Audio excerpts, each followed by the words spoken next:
નમસ્તે, તમારું સ્વાગત છે મારા કિચનમાં. ઉનાળામાં ખાવાનું મન ઓછું થાય અને જે ઠંડા પીણા હોય છે એ પીવાનું મન વધારે.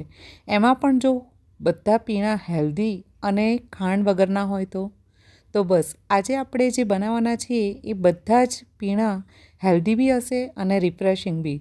અને આ ત્રણેય ઠંડા પીણા બનાવવામાં વાર પણ નથી હતી. તો ચલો આજની આ રેસીપી શરૂ કરીએ એ પહેલાં મારી ચેનલને સબસ્ક્રાઈબ કરી પ્લીઝ જોડે આપેલી ઘંટડી ચોક્કસ દબાવી દેજો, એટલે તમને નવી નવી રેસીપીની નોટિફિકેશન તરત મળી જશે. એક મોટી ચમચી ભરીને એક બાઉલમાં ચિયા સીડ્સ લઈ લઈશું અને આમાં થોડું પાણી નાખી અને 10 મિનિટ માટે પલાળીને રાખીશું. જો ચિયા સીડ્સ ના હોય તો જે સબ્જા સીડ્સ આવે છે, જેને તકમરિયા કહેવાય છે, જે આપણે ફાલુદામાં વાપરીએ છીએ એ લઈ લેવા.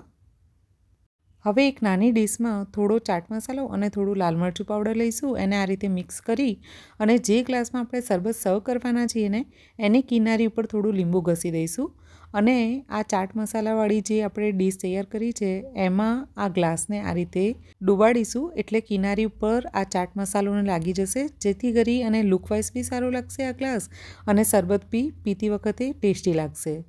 આ શરબત બનાવવા માટે હું ખાંડની જગ્યાએ જે ખડી સાકર આવે છે, જે હેલ્ધી હોય છે થોડી, એ હું વાપરી રહી છું. તમે ઈચ્છો તો આની જગ્યાએ ખાંડ પણ વાપરી શકો છો. હવે આને મિક્સરમાં પીસી અને એકદમ બારીક પાવડર બનાવી દઈશું. આ જે બારીક પાવડર બનાવ્યો છે એમાંથી બીજો શરબત બનાવવા માટે થોડો પાવડર હું અલગ કાઢી દઈશ અને આમાં 1/3 કપ જેટલો પાવડર રાખીશ, એટલે કે 3 થી 4 મોટી ચમચી ભરી અને પાવડર મિક્સરમાં રાખવાનો છે. હવે જે આ સાકરનો પાવડર છે એમાં થોડી વરિયાળી નાખી દઈશું અને જે સૂકો પુદીનો આવે છે એ થોડો નાખી દઈશું. સૂકો પુદીનો ના હોય તમારી જોડે તો જ્યારે શરબત બનાવો ત્યારે તમે ફ્રેશ પુદીનો પણ ક્રશ કરીને નાખી શકો છો. જુઓ તો આપણે વરિયાળીનું જે શરબત બનાવવાના છીએ એનું પ્રીમિક્સ તૈયાર થઈ ગયું છે. આમાંથી કમસે કમ તમે 4 થી 5 ગ્લાસ શરબત તૈયાર કરી શકો છો. વધારે ક્વોન્ટિટીમાં આ પ્રીમિક્સ બનાવી અને તમે બહાર પણ આ પ્રીમિક્સને 6 થી 8 મહિના માટે સ્ટોર કરીને રાખી શકો છો વગર ફ્રીઝે.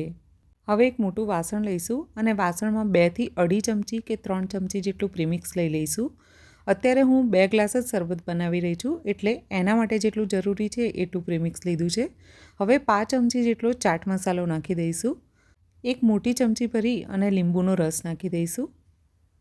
હવે આમાં 1 ગ્લાસ જેટલું પાણી નાખી દઈશું. જો તમે બરફ ના વાપરવાના હોવ અને ઠંડુ પાણી વાપરતા હોવ તો 1.5 થી 2 ગ્લાસ જેટલું પાણી નાખવું. હવે આને એકદમ સારી રીતે મિક્સ કરી દઈશું અને ગ્લાસમાં સર્વ કરીશું. હવે એક ગ્લાસમાં થોડા બરફના ટુકડા નાખીશું અને જે ચિયા સીડ્સ પલાળીને રાખ્યા હતા એ નાખી દઈશું. મેં પહેલાં કીધું એ રીતે તમે જો સબ્જા સીડ્સ એટલે કે તકમરિયા પલાળીને રાખ્યા હોય તો એ પણ નાખી શકો છો. હવે વરિયાળીના શરબતને કપડાની ગળણીથી કાઢી અને પછી સર્વ કરીશું. આ શરબત ટેસ્ટમાં તો બહુ જ સરસ લાગે છે, પણ એટલું હેલ્ધી, ઠંડુ અને ગુણકારી છે ને કે તમે આને ગરમીમાં રોજ બનાવીને પી શકો છો. હવે પુદીનાનું શરબત બનાવીશું, પણ એકદમ હેલ્ધી રીતે અને એકદમ અલગ રીતે બનાવીશું. જેના માટે થોડો ધોયેલો પુદીનો લઈ લેવાનો છે અને જે ખીરા કાકડી આવે છે એ અડધી લઈ લઈશું. અત્યારે હું 1 થી 1.5 ગ્લાસ શરબત બને એટલું માપ બતાવી રહી છું તમને. આ ખીરા કાકડી નાખવાથી જે શરબત છે એ એકદમ ટેસ્ટી બનશે અને એકદમ રિફ્રેશિંગ અને હેલ્ધી બનશે. હવે આમાં જે સાકરનો પાવડર હતો એ નાખી દઈશું. હું અહીંયા મારા ટેસ્ટ પ્રમાણે નાખી રહી છું. તમારે તમારા ટેસ્ટ પ્રમાણે સાકરનો પાવડર વધારે કે ઓછો કરી શકો છો. થોડું સંચર મીઠું નાખી દઈશું. સંચર મીઠું નાખવાથી આમાં ટેસ્ટ બહુ જ સરસ આવશે. અને થોડો નાખીશું કાળા મરીનો પાવડર. હવે એક મોટી ચમચી ભરી અને લીંબુનો રસ નાખી દઈશું અને 200 ml જેટલું એટલે કે 1 ગ્લાસ જેટલું આમાં પાણી નાખી દઈશું અને આને સારી રીતે ક્રશ કરી દઈશું. અત્યારે આ ક્રશ થાય એટલું જ પાણી વાપરવાનું છે, પછી તમે આમાં બીજું પાણી એડ કરી શકો છો. હવે આને એક કપડાની ગળણીથી ગાળી દઈશું. કોઈપણ કપડાની કે સાદી ગળણીથી તમે ગાળી પણ શકો છો અને ગાળ્યા વગર પણ પી શકો છો. જો ગાળ્યા વગર પીશો તો એ વધારે હેલ્ધી રહેશે. કાકડીના કારણે આ એકદમ ડિફરન્ટ અને ટેસ્ટી તો બને જ છે શરબત, પણ એટલું રિફ્રેશિંગ ને હેલ્ધી રહે છે ને કે તમે જીમમાંથી અથવા તો વોકિંગ કરીને આવીને પણ અથવા બહાર ગયા હો અને તડકામાંથી આવો ને તો 1 ગ્લાસ આ શરબત પી લેશો ને તો તમને બહુ જ તાજું ફીલ થશે. મહેમાનોને સર્વ કરવા માટે તમે ગ્લાસને આ રીતે થોડું કાકડી અને પુદીનાથી ડેકોરેટ બી કરી શકો છો. હવે જે ડ્રિંક હું તમને રેસીપી બતાવી રહી છું ને એના પછી તમારે કદી પણ શેરડીનો રસ બહાર લેવા નહીં જવું પડે. એના માટે થોડો દેશી ગોળ અથવા તો ઘરમાં જે પણ ગોળ પડ્યો હોય એ લઈ લેવાનો છે.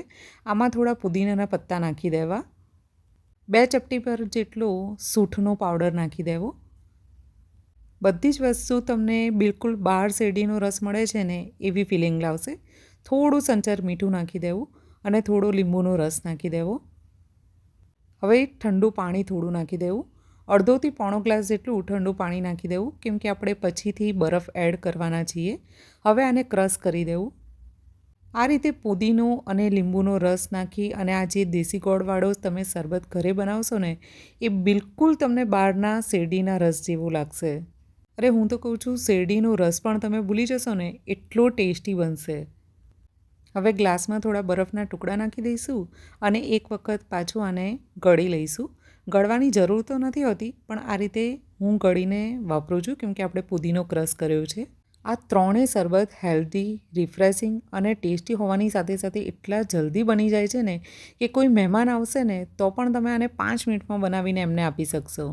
તો આ રેસીપીને એક વખત ઘરેથી ચોક્કસ બનાવીને જોજો. રેસીપી ગમી હોય તો લાઇક કરી અને શેર કરવાનું ના ભૂલતા, અને ચેનલને મારી હજી સબસ્ક્રાઈબ ના કરી હોય તો પ્લીઝ સબસ્ક્રાઈબ કરી લેજો.